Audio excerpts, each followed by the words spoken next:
Bueno, el segundo webinar, y gracias José Francisco por el resumen, es una reflexión sobre paradigmas, teorías y modelos educativos en la educación alimentaria y nutricional, ¿no? Muchas de las teorías y los paradigmas que existen fueron desarrollados para la educación formal, la educación en las escuelas, en los colegios, algunas a nivel superior, ¿no?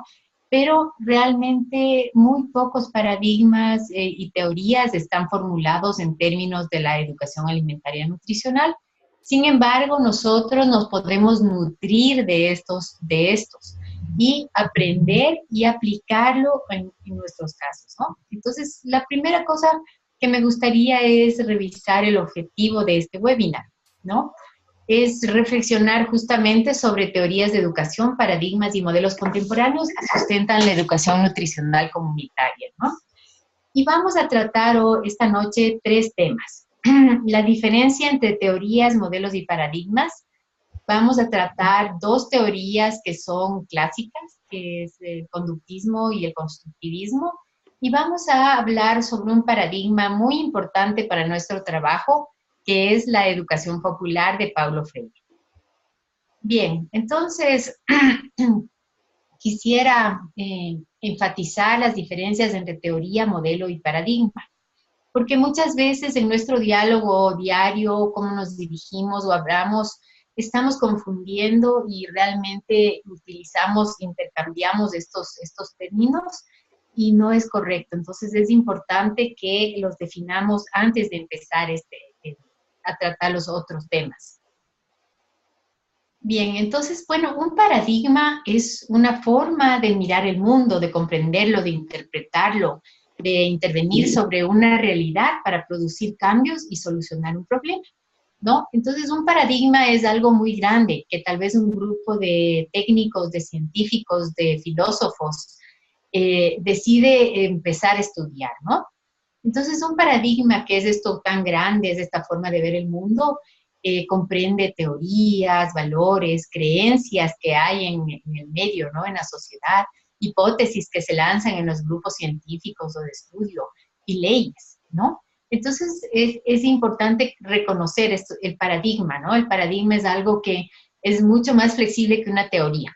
Una teoría, como su nombre lo indica, está dada por los teóricos y tiene sus leyes y tiene sus partes que son inamovibles, porque han sido probadas científicamente, ¿no?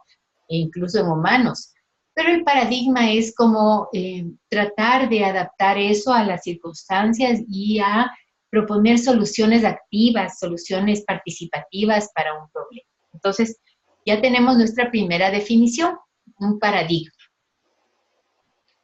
Luego quisiera ver la teoría. Todos hemos hablado de teorías desde que estamos en la escuela, en el colegio, ¿no? Entonces, bueno, una teoría es es un conjunto, ¿no? De conocimientos que está organizado de acuerdo a un principio y que hace posible la explicación de unos hechos. Pero está sujeta a reglas y normas, ¿no? Derivadas del paradigma, pero la teoría es rígida, la teoría es mucho más rígida. Entonces, hay la teoría constructivista, hay la teoría cognitivista, hay teorías sociales, ¿no? Entonces, las teorías en cambiar, generalmente las teorías no cambian, se generan nuevas teorías, pero a través del paradigma se pueden proponer estas nuevas teorías y ampliación de estas teorías, ¿no? Entonces, la teoría está dada por estudios de científicos, de autores, de grupos de científicos, ¿no? Y explica un hecho, ¿no?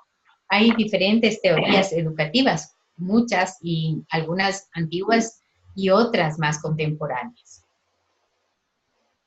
Y por último, el modelo, ¿no? Aquí tenemos un modelo educativo que es de una universidad, me parece que es de Chile, ¿no? Un modelo en realidad es la aplicación de todas estas teorías del paradigma a el entorno social donde va a ser aplicado esto, ¿no? Entonces ahí se ve la parte por ejemplo, en este caso de la universidad, de los estudiantes, de los profesores, de la comunidad, cómo se va a desarrollar el currículo, cuáles son los ejes temáticos de esta universidad, ¿no? cómo va a evaluar, ¿no? A evaluar su currículo, evaluar a los estudiantes, evaluar a los profesores. Entonces, el modelo es algo aplicado. Y en este modelo, por ejemplo, pueden conjugarse varias teorías, ¿no? Y generalmente 1 o 2 paradigmas máximo, ¿no? Entonces, el modelo es lo práctico. El modelo es lo que nosotros proponemos para trabajar en un entorno, ¿sí? Entonces, por lo tanto, tenemos que la educación alimentaria y nutricional comunitaria debe considerar los paradigmas, teorías y desarrollar sus propios modelos para tener impacto en la salud nutricional de las comunidades. No nos podemos conformar en hacer lo que todos hacen o en hacer lo que se está, reproducir lo que a nosotros nos enseñaron en la universidad, ¿no? Porque eso no nos va a funcionar. Entonces, ustedes para tener impacto en la comunidad, a través de talleres comunitarios, a través de intervenciones educativas, por ejemplo, con grupos focalizados, con mujeres embarazadas, deben desarrollar sus propios modelos, su propio currículo, debe desarrollar cómo va a impactar realmente en la vida de la persona. Entonces, es súper importante. Yo creo que ahora ya tenemos claro, ¿no? Que cómo es que nosotros vamos a trabajar y vamos a ayudarnos de estos paradigmas y estas teorías para crear estos modelos. Bien, no sé, José, si es que tienen alguna pregunta o hay alguna inquietud o debería seguir.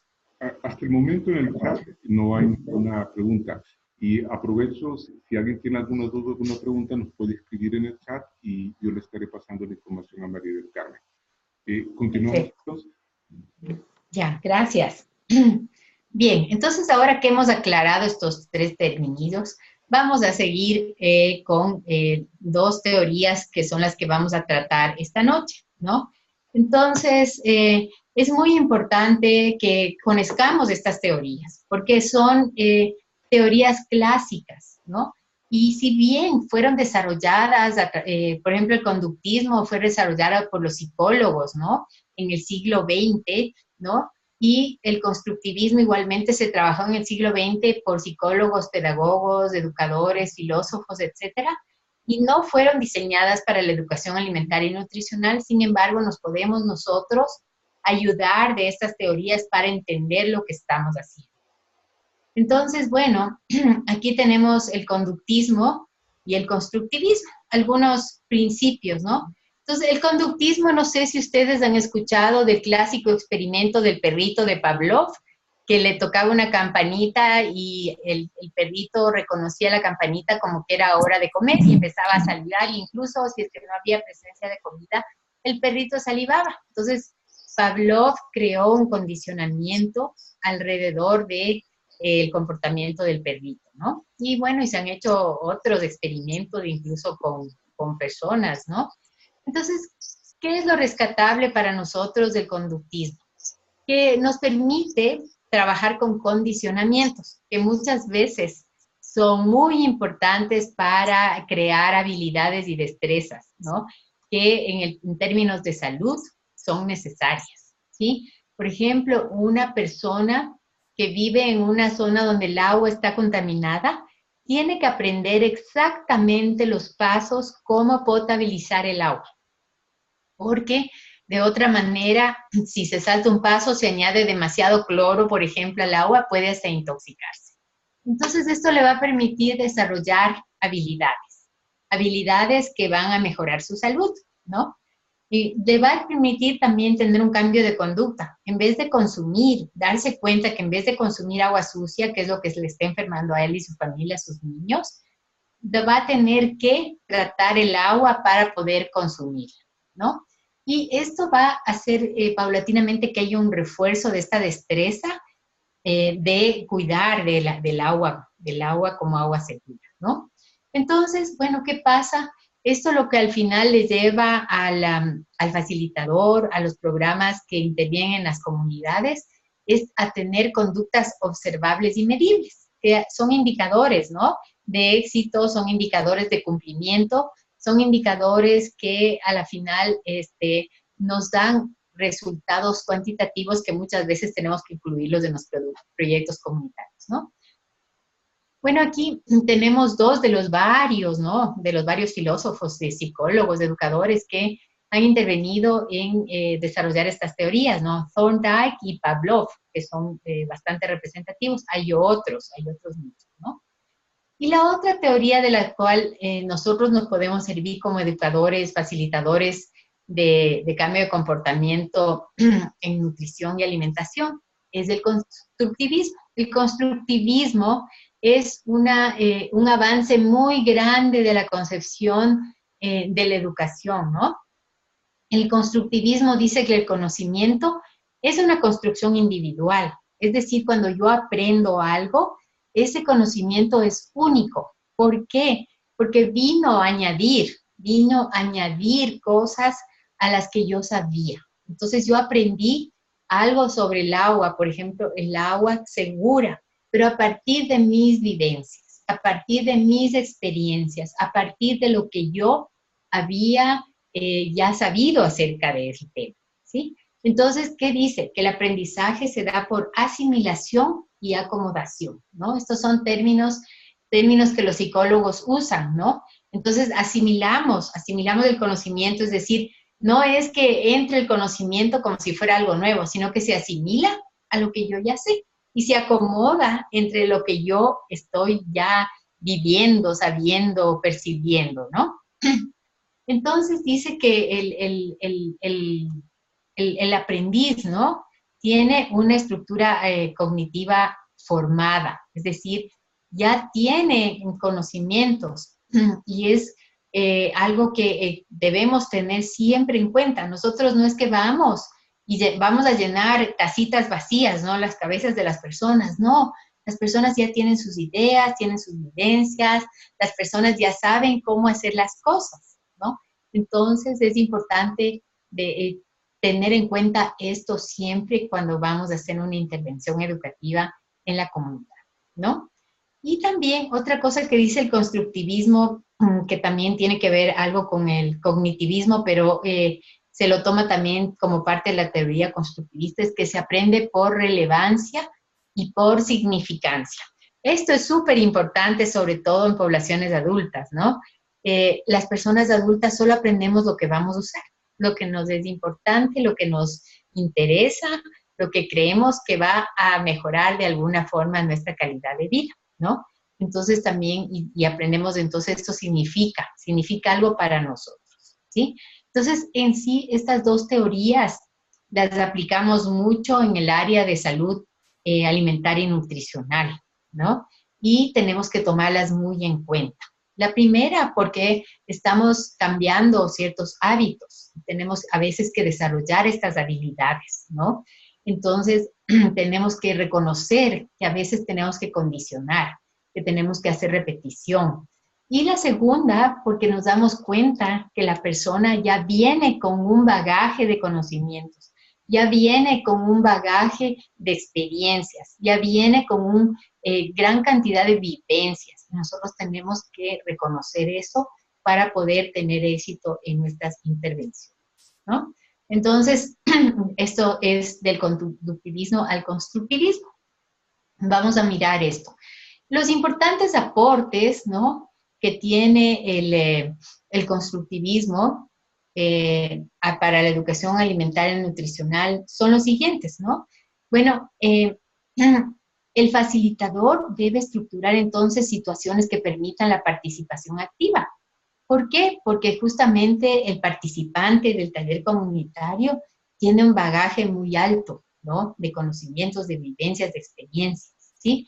Otra cosa que hay que hacer es que se debe promover la interacción de las personas y las situaciones en la adquisición y perfeccionamiento de las habilidades y los conocimientos, ¿no? Entonces es muy importante, como veíamos en el modelo vivencial, permitir que la persona de alguna manera aplique a su vida, interactúe con las situaciones, haga demostraciones, prepare alimentos, etcétera, ¿no? Entonces eso va a contribuir muchísimo.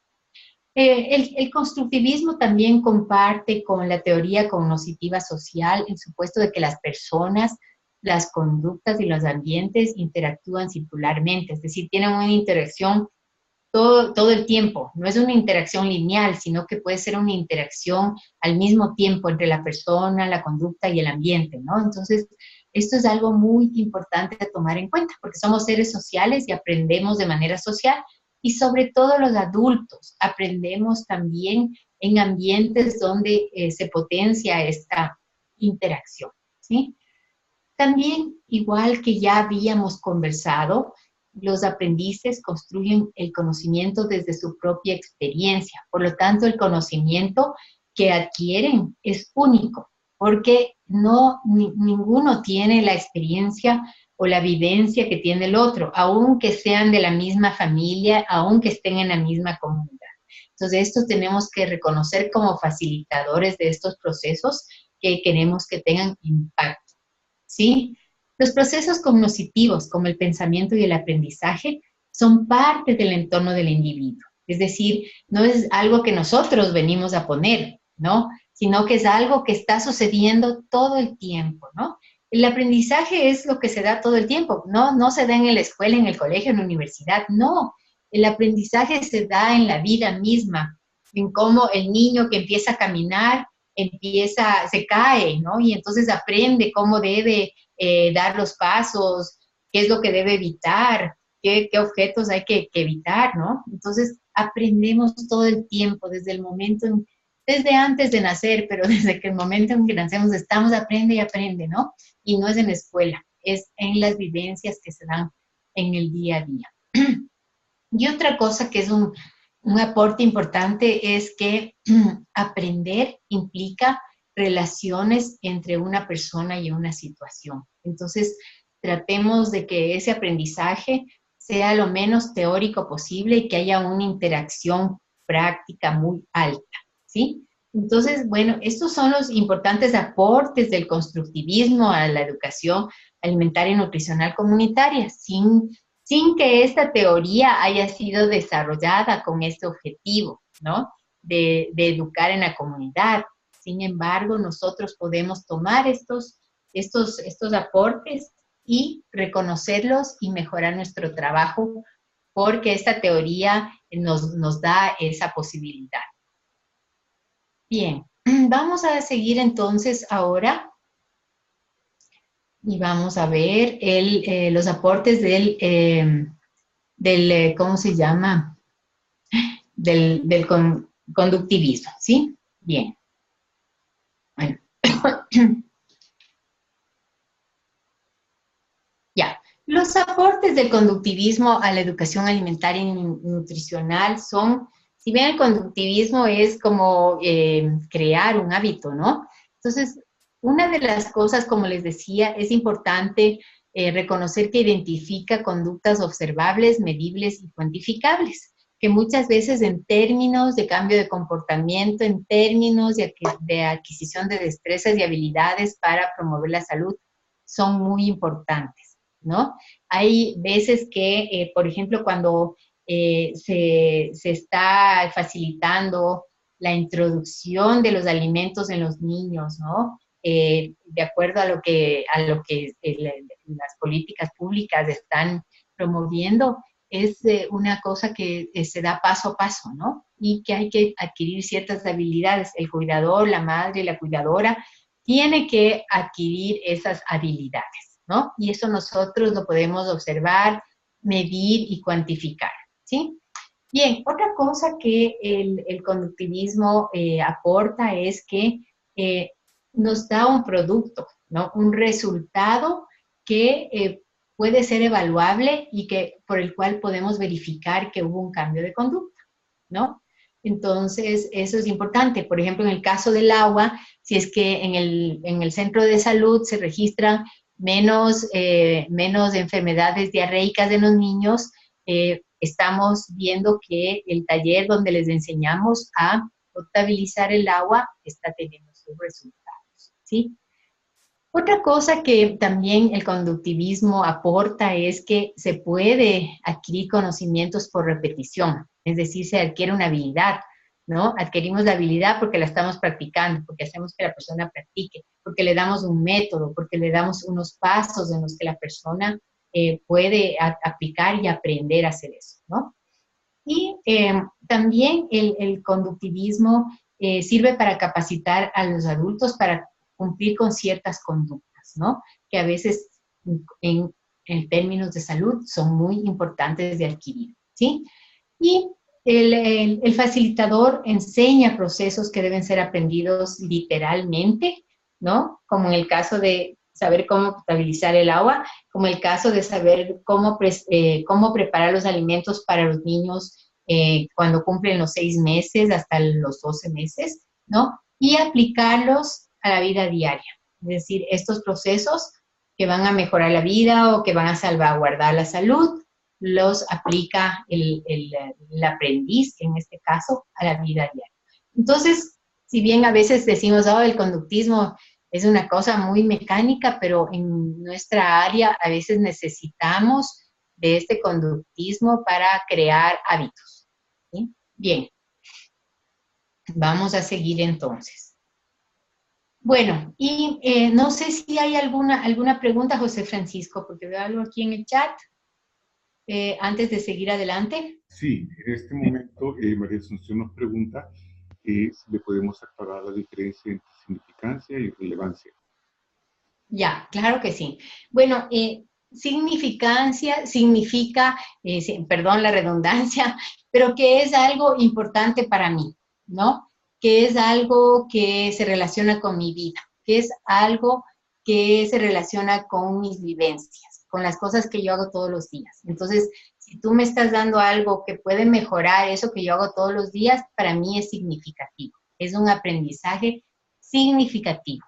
Y relevancia quiere decir con algo que es muy importante para mí, ¿no? Por ejemplo, yo me estoy enfermando con enfermedad diarreica todo el tiempo, mis hijos también, ¿no? Entonces yo necesito saber por qué es eso. Y tal vez entonces ahí yo me entero que el agua que hemos estado tomando estaba sucia y que hay una forma de potabilizar. Entonces esa es relevancia porque es relevante para mi vida, ¿no? Es relevante para lo que yo hago, es relevante para lo que me está pasando, para mis problemas. No sé si eso le contestó a María Asunción su pregunta. ¿Sí? Si me permites parafrasear un poco, Sí. buscando tal vez ayudarle a aclarar eso. Cuando algo es significante puede ser también algo subjetivo, cuando tú decías para mí puede ser un tema subjetivo, aunque eso tal vez no tenga un impacto en mi salud, pero puede ser subjetivamente importante para mí, entonces lo voy a aprender o me voy a fijar en eso por una razón particular mía. Relevante es cuando eso puede, es importante, pero en el sentido de que puede tener impacto físicamente en mí o en la gente que a mí me interesa, etcétera, y entonces y probablemente algo relevante, otras personas también lo puedan ver relevante. Sin embargo, si es significativo, va a ser solo para mí, no necesariamente significativo para otras personas. ¿Estaría eso correcto? Perfecto, sí, muchas gracias por aclararlo. Muy, muy bien, excelente. Bien. Bueno, bueno, y la tercera cosa que íbamos a tratar esta noche es acerca de la educación popular, ¿no? La educación popular como un paradigma, como una forma de ver la vida, ¿no? Y una forma de mejorar los problemas actuales y las situaciones, ¿no? Muy importante saber que Paulo Freire es un educador brasilero que en los años 50 y 60 desarrolló la educación popular como una forma de, es un movimiento político para dar voz a las personas que son olvidadas por los gobiernos. Él trabajó en Brasil en la parte de la Amazonía con campesinos que eran analfabetos y su paradigma lo que buscaba es mejorar las condiciones sociales y hacer inclusiva la educación, hacer inclusivo el medio social para estas personas que no sabían leer ni escribir, ¿no? Entonces él desarrolló esto y ha escrito muchos libros de esto y él actualmente es un investigador en una universidad de los Estados Unidos. Entonces, es importante reconocer que este paradigma de la educación popular es muy útil para comprender el mundo en la comunidad. Entonces, vamos a tratarlo en este momento. No sé si alguien me quería decir alguna otra cosa antes de seguir adelante. No, solamente estaba haciendo un comentario de que pueden pasar las preguntas por el chat. Ya, perfecto. Muy bien. Entonces vamos a ver. Bueno, los conceptos de educación popular son muy impactantes, ¿no? Por ejemplo, Pablo Freire denomina la educación como bancaria, ¿sí? Él dice que la educación es bancaria. ¿Y por qué es esto que Pablo Freire dice esto? Dice que la educación es bancaria porque el educador, ¿no? El profesor, lo que hace es depositar contenidos en el educando, como si fuera una cajita de ahorros, ¿no? En la que yo voy depositando todos los contenidos que yo quiero, ¿no? Entonces, la crítica de él, fuerte crítica social es que la educación es bancaria, ¿no? ¿Y qué es lo que propone esto de la educación popular y Pablo Freire? Propone generar nuevas prácticas de interacción en la relación de las personas, ¿no? Tanto a nivel de la persona mismo, a nivel de la familia y a nivel de la comunidad, ¿no? Y promover también la humanización y liberación de los hombres y mujeres con profundo respeto. Esto es un avance súper grande, ¿no? Que en esos años de 50 y 60, que habían muchos gobiernos militares y había mucha opresión, era una cosa movía el piso, ¿no? De mucha gente. Y para nosotros es muy importante tomar en cuenta todas estas cosas para relacionarnos adecuadamente y con respeto dentro del contexto que trabajamos en las comunidades. Bien, José, había algunas personas estaban comentando algo. ¿Sigo adelante o hay alguna pregunta?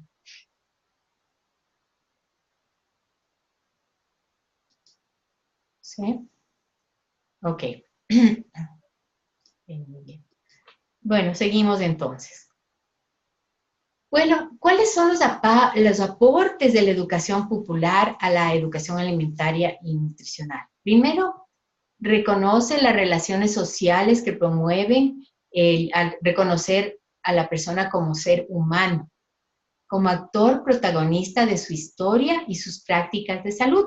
No soy yo la nutricionista, el educador de salud, el médico que vengo y respetuosamente digo, no, usted está haciendo todo mal, por eso usted está mal, tiene usted que hacer tales cosas, ¿no? Entonces, es este cambio, ¿no? Es este cambio en este paradigma de reconocer esto, ¿sí? También promueve que se reconozcan los saberes, ¿no?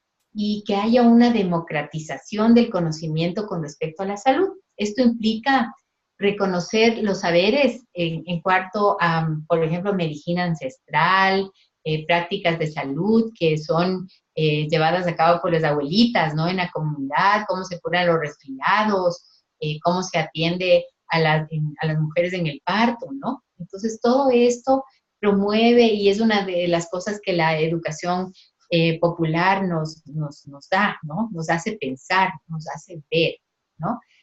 Otra cosa muy importante es que reconoce y respeta la visión de los otros saberes, ¿no? En las prácticas cotidianas de la salud, ¿sí?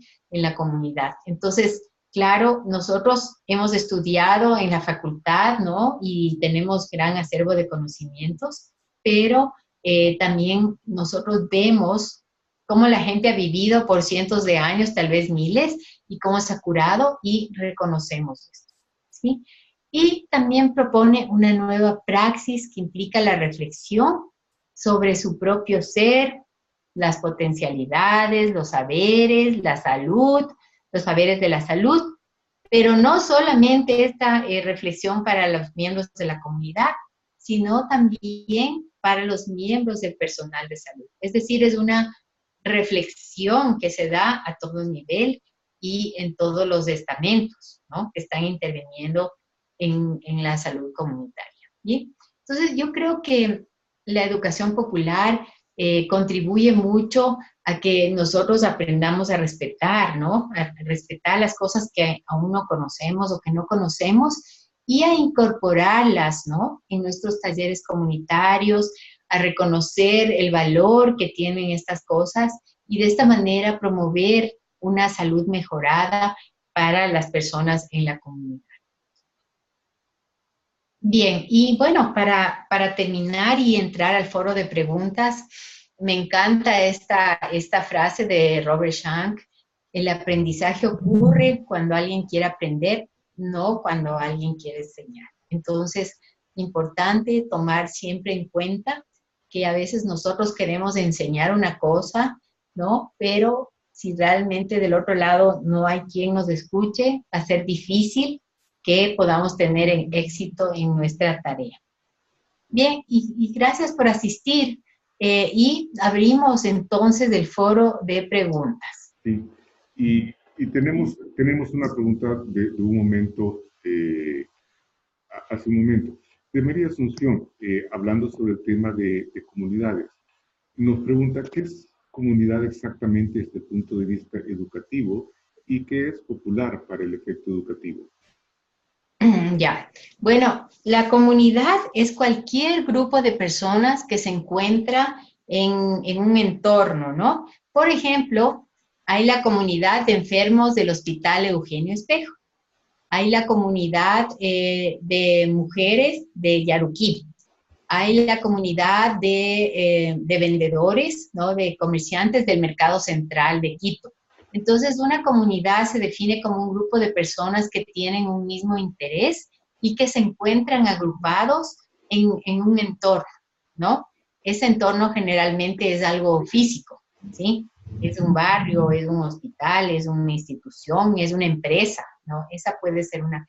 así definimos eso como comunidad. ¿Y cuál era la segunda parte de qué es popular? Ya. María Carmen, sobre la comunidad, sería importante también agregar que en el momento que estás dando un proceso tiene que ver con un objetivo común. Creo que tú lo decías al decir que es la comunidad de enfermos, a veces por decir que son parte de algo o que tienen algo en común, ya estás dando el objetivo, que quieren aprender sobre esa enfermedad. Entonces, hay algo que les aglutina, porque no solo simplemente un grupo de personas, ¿correcto? Claro, tienen un objetivo, ¿no? Un objetivo que los aglutina, eso es verdad. Gracias por la aclaración. Y sobre la segunda parte de la pregunta. Sí, nos dice, ¿y qué es popular para el efecto educativo? Ya, bueno, este es el nombre del paradigma que Paulo Freire investiga y que algún rato tal vez se haga una teoría, ¿no? Pero yo creo que como es algo muy globalizante y tal vez genérico y que ayuda a mejorar los problemas que hay, ¿no? Va a seguir siendo un paradigma, porque así es más flexible y es mejor desde mi punto de vista, ¿no? Educación popular es el término que él le dio a este paradigma respetuoso, a este paradigma inclusivo en el cual se tomaba en cuenta los saberes de la comunidad, se hacía una reflexión general, no solo de los participantes de un taller o de las personas de la comunidad, sino también de las personas que iban a promover el taller, a facilitar el taller. Entonces, es el nombre que tiene este paradigma, ¿sí? Bien, ¿alguna otra pregunta?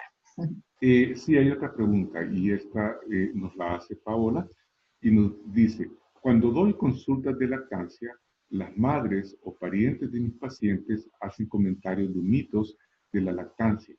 Es difícil acoger estos comentarios sin dar opinión porque estamos dando nuevos conceptos a la madre. ¿Qué debería hacer en estos casos? Bueno, es muy importante, Paola, que les dejes hablar, porque ellos tienen, primero, mayor tiempo con la persona, la madre lactante, ellos tienen mayor influencia que tú, ¿no? Y ellos, ¿cómo se dice? Ellos creen que lo que te están diciendo es verdad. Entonces es importante escucharles y, en este caso, darles estos nuevos conocimientos para que haya esta asimilación y esta acomodación, ¿no? Como veíamos, ¿no? En que hay, porque la persona ya tiene, la abuelita, la mamá, la suegra, ellos ya saben lo que quieren. Ellos máximo que hacen una cortesía de ir a escuchar lo que tú dices, pero ellos ya saben, ¿no? Entonces es importante que tú con evidencia, con respeto, incluyendo sus saberes, escuchándoles, les des estos nuevos conocimientos y les hables con la evidencia. Y les hables de tal forma que ellos te reciban ese conocimiento y lo pongan en su acervo de conocimientos, ¿sí?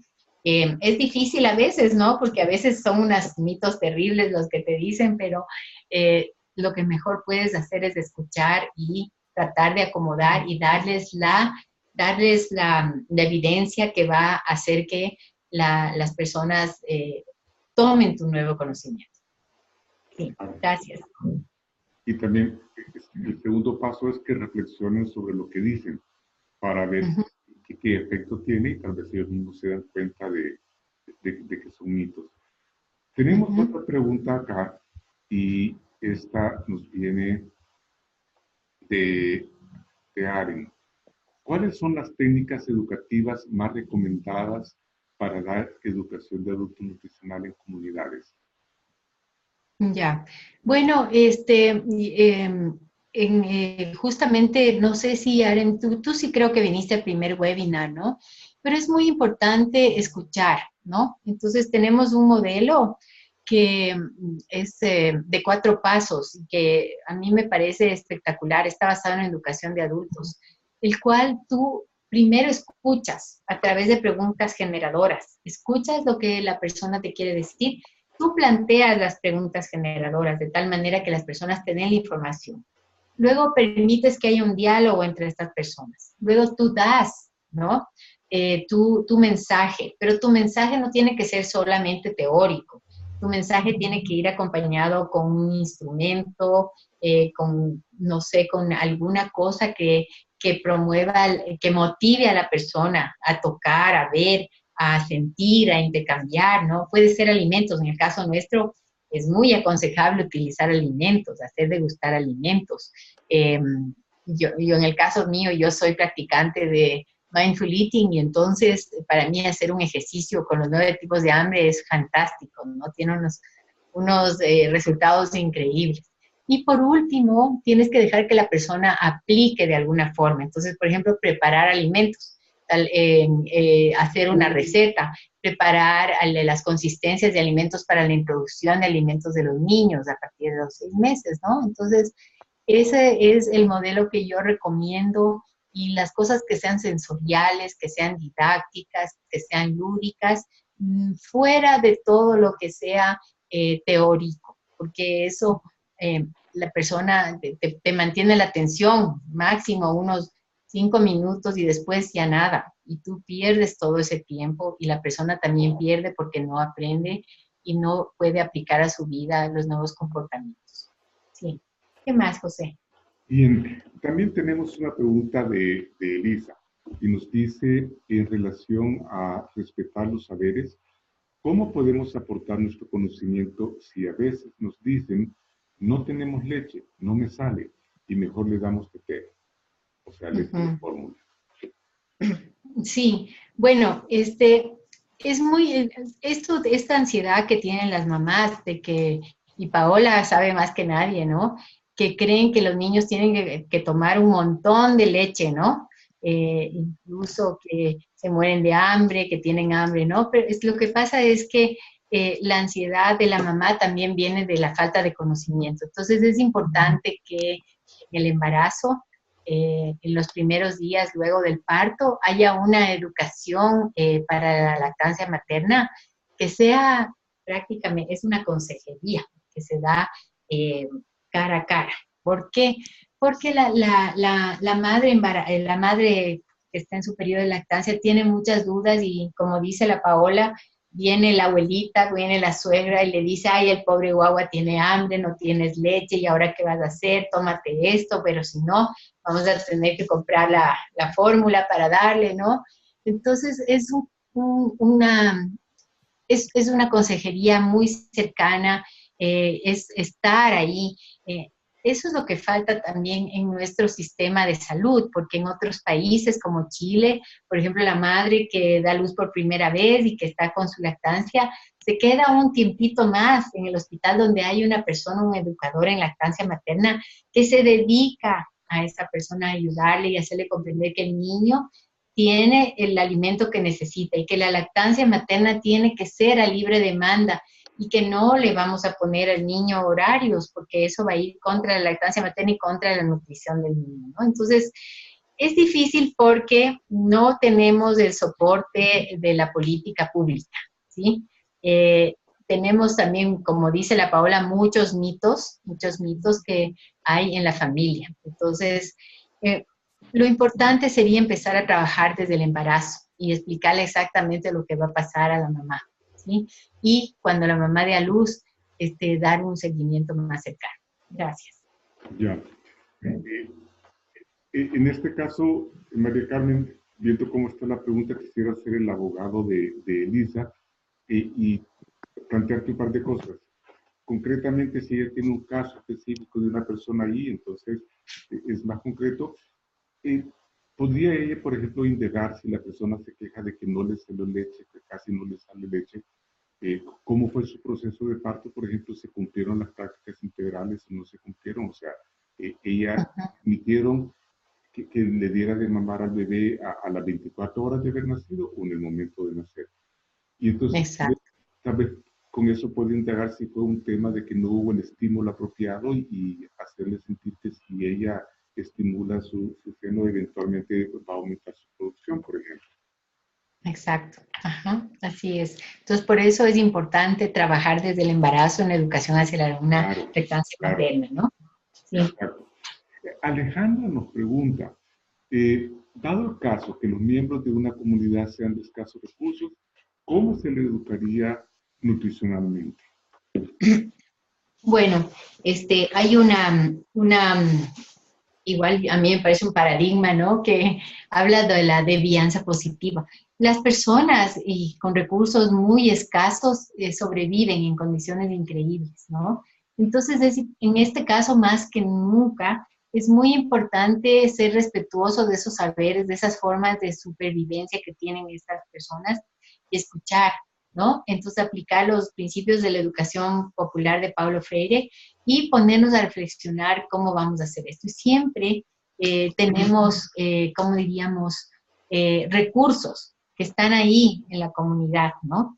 Eso se llama Asset-Based Community Development. Siempre en la comunidad hay recursos. Siempre en la comunidad se puede obtener estos recursos, que pueden ser conocimientos, pueden ser alimentos, pueden ser intercambios, ¿no? Entonces, es importante escuchar para reconocer esto. Incluso hay alimentos que eran parte de la dieta de la comunidad y se perdieron, ¿no? Se perdieron porque empezaron a comer fideos, por ejemplo. Entonces, rescatar eso que se da, tal vez se siembra, crecen los zapallos por ahí en la quebrada.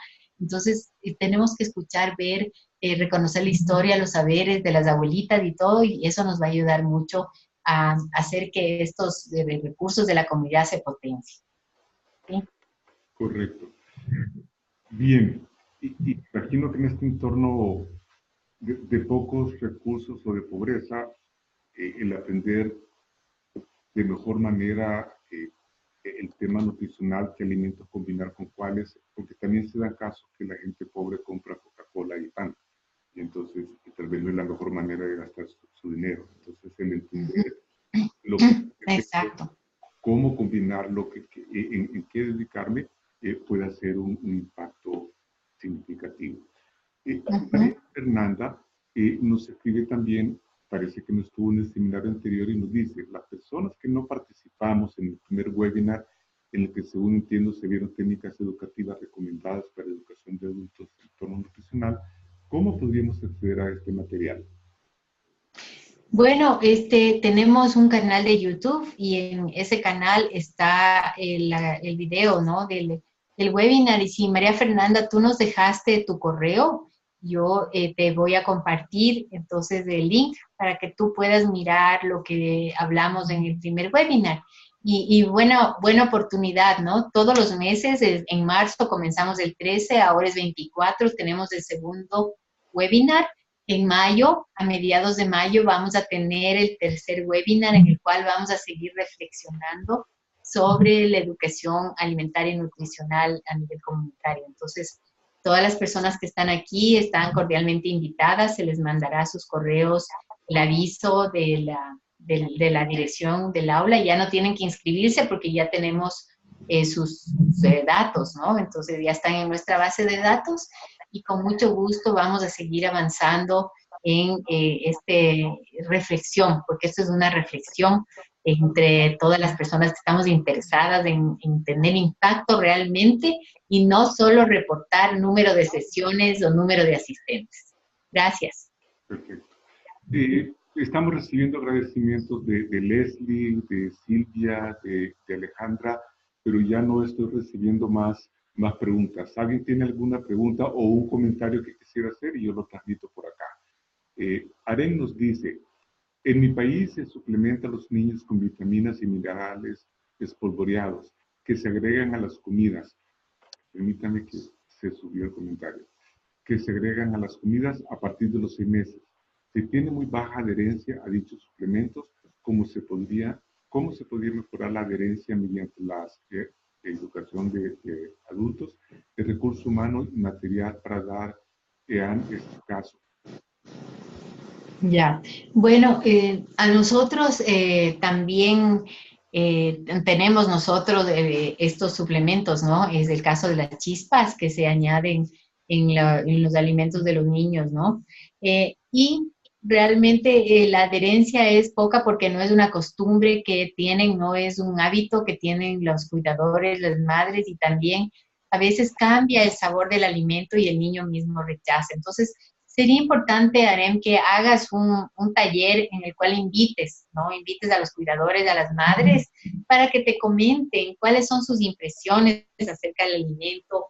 Podrían llevar los suplementos y ponerlos en los alimentos, e indicarles exactamente cómo usarlos, porque si es que, por ejemplo, tú les polvoreas y le dejas, tú sabes mejor que yo, unas horas después, eso de alimento ya no vale y nadie se va a querer comer. Entonces, ver cuáles son estos problemas, estas barreras que los cuidadores y los niños presentan para poder darles una solución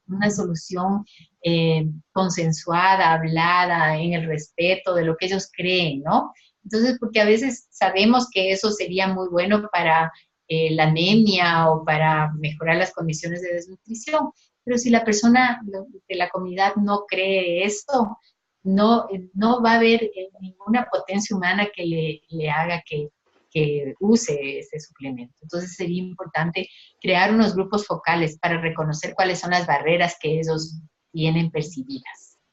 ¿Ya? Muy bien. Sobre eso, Paola nos salió a rescate aquí y nos dice el huevo en vez de vitaminas. Investiga sobre un proyecto de un huevo diario desde los 6 meses.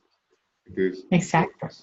Hay un aprendizaje continuo y están saliendo estudios en todo momento y estamos atentos a eso. Paola nos está ayudando con esto y nos da una alternativa que puede ser relativamente económica y que puede sostener.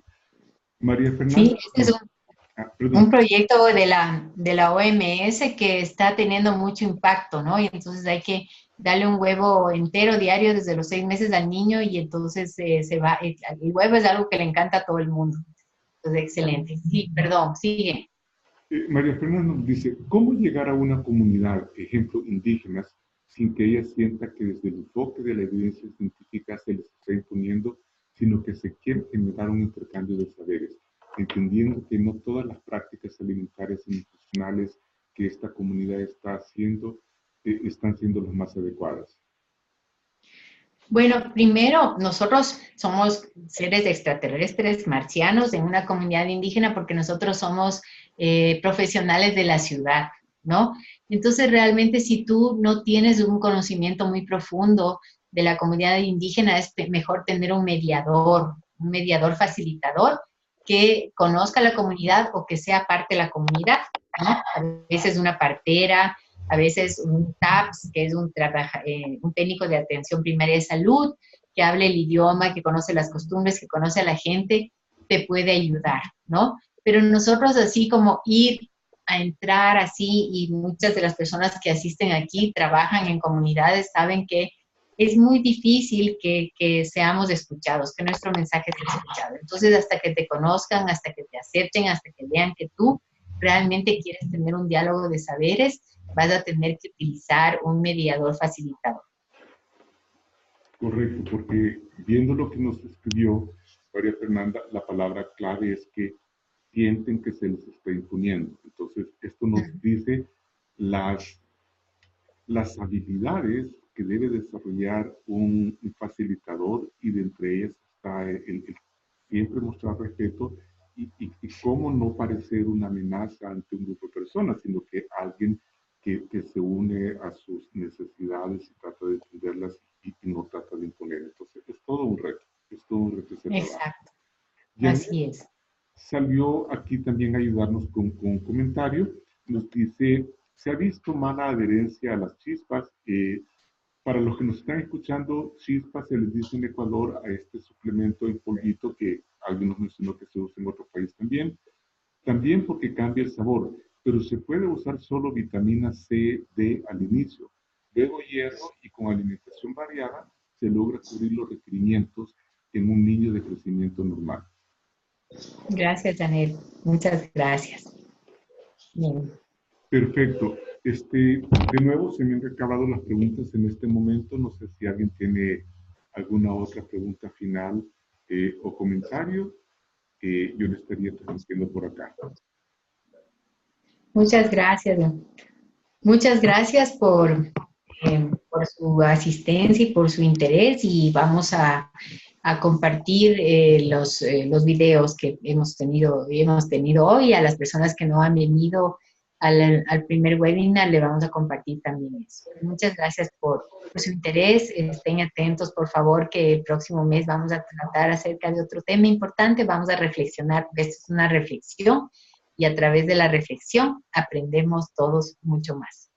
Muy bien. Gracias, y bueno.